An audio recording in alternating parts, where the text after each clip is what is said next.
of city driving with heat-soaked conditions, the engineering data suggests you'd see measurably better longevity with 5W30, even in engines where the manual specifies 0W20.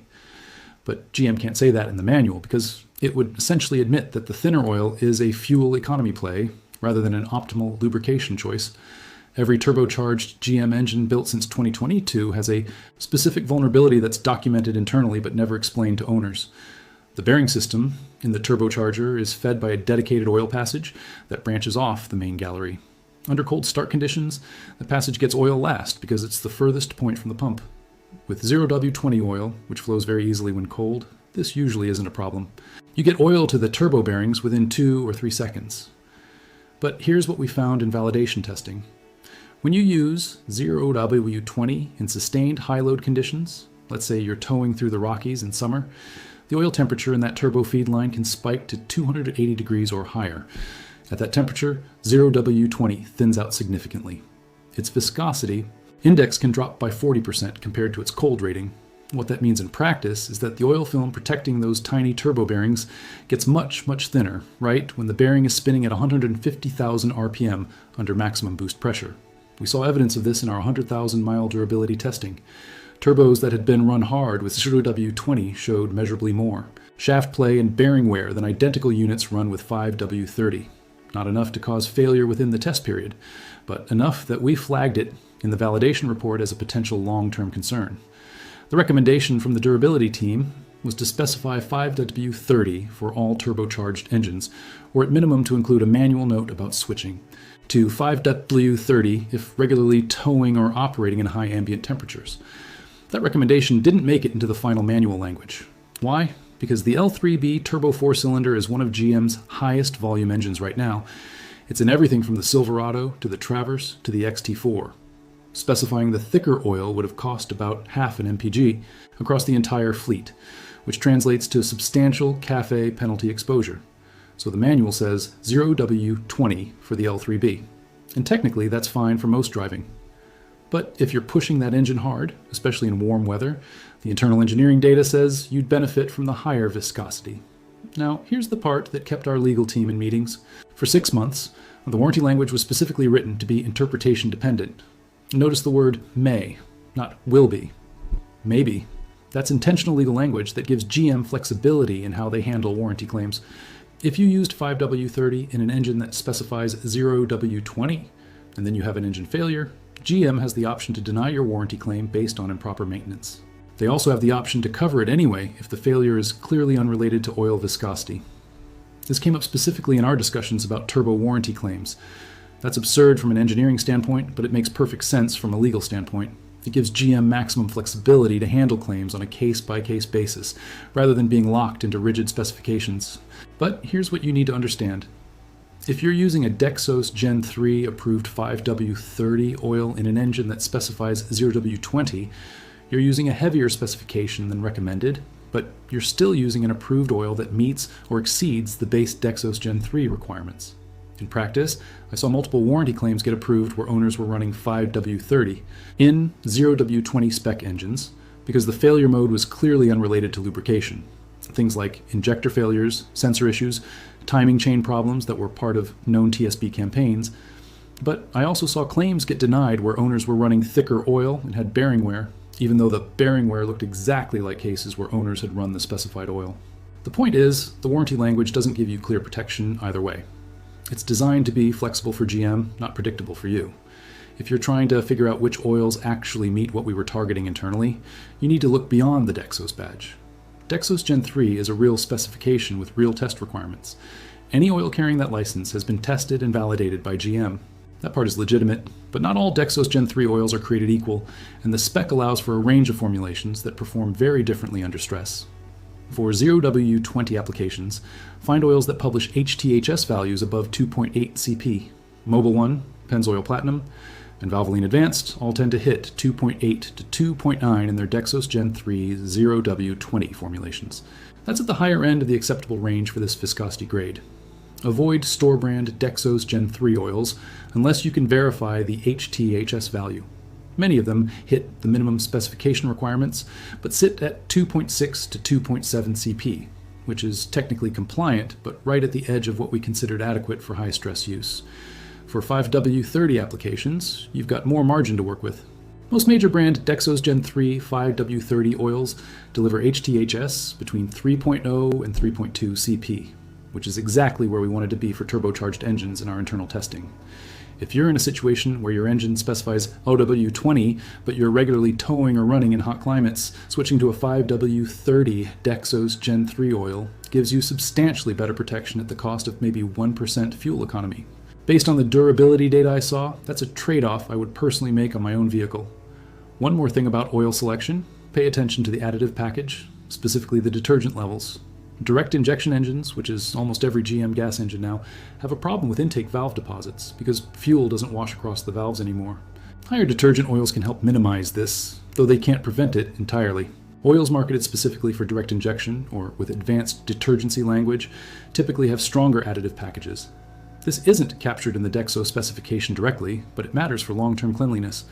The 2026 manual says 7,500 miles or 1 year, and that number came from the fuel economy team, not the durability team.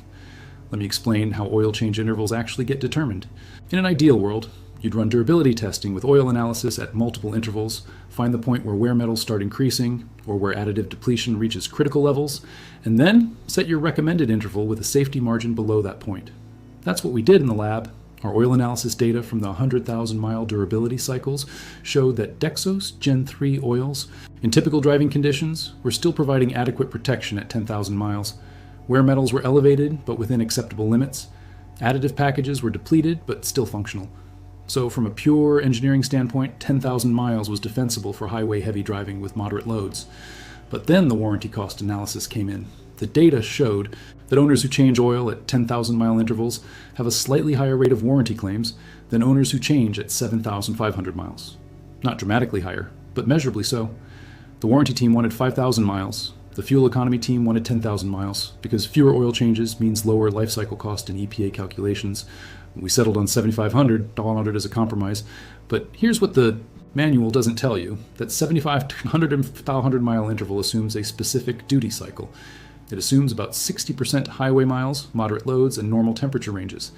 If your driving pattern is different, that interval may not be appropriate. The oil life monitoring system is supposed to adjust for this. To its credit, it does a decent job. It tracks engine load, temperature cycling, cold starts, idle time, and several other parameters. If you're towing frequently or doing a lot of short trips, it'll knock you down to 5,000 or 6,000 miles before recommending service. But the system has limitations. It doesn't know if you're in Arizona or Alaska. It doesn't know if you're using exact spec oil or something close. It doesn't know if your PCV system is allowing fuel dilution beyond normal rates. If you're doing mostly highway miles in moderate climates and you're not towing, 7,500 miles is genuinely fine with Dexos Gen 3 oil. The data supports that. If you're towing regularly, especially in hot weather, cut that interval to 5,000 miles. The heat stress on the oil underload is significant, and the additive depletion happens faster than the monitoring system accounts for. If you're in severe cold climates with lots of short trips and cold starts, also go to 5,000 miles. Cold starts create fuel dilution and moisture contamination that the oil has to deal with, and that ages it faster. If you're running 0W20 in a turbocharged engine and you're pushing it hard, I'd personally go 5,000 miles regardless of what the monitor says. The bearing protection margin is thin enough that I wouldn't want to push it. Let me break down what I would actually do if I owned each of these 2026 platforms, based on what I know from validation testing. 2026 Silverado or Sierra with the 2.7 turbo 4-cylinder. This is the L3B engine. And it's a great motor, but it runs hot under load. The manual specifies 0 to W20. If I were keeping this truck long-term and towing with any regularity, I would switch to 5 to W30 Dexos Gen 3 after the first oil change. The fuel economy penalty is negligible in real-world driving, and the turbo-bearing protection improvement is substantial based on our test data. Change interval: 5,000 miles if towing, 7,000 if not. 2026 Silverado or Sierra with the 3.0 Duramax diesel. Totally different animal. This engine was validated extensively with diesel-specific oil testing. Use exactly what the manual says: 15W40 or 5W30 diesel oil depending on climate. Do not get creative with this one. The fuel dilution characteristics of the Duramax are specific to diesel formulations. Change interval: follow the oil life monitor but never exceed 10,000 miles even if the monitor says you can. 2026 Tahoe, Suburban, Yukon with the 5.3 or 6.2 V8. These are naturally aspirated engines with much lower oil temperature stress. The manual specifies 0W20 for fuel economy reasons, but these engines have enough bearing clearance and oil volume that they're honestly fine with it.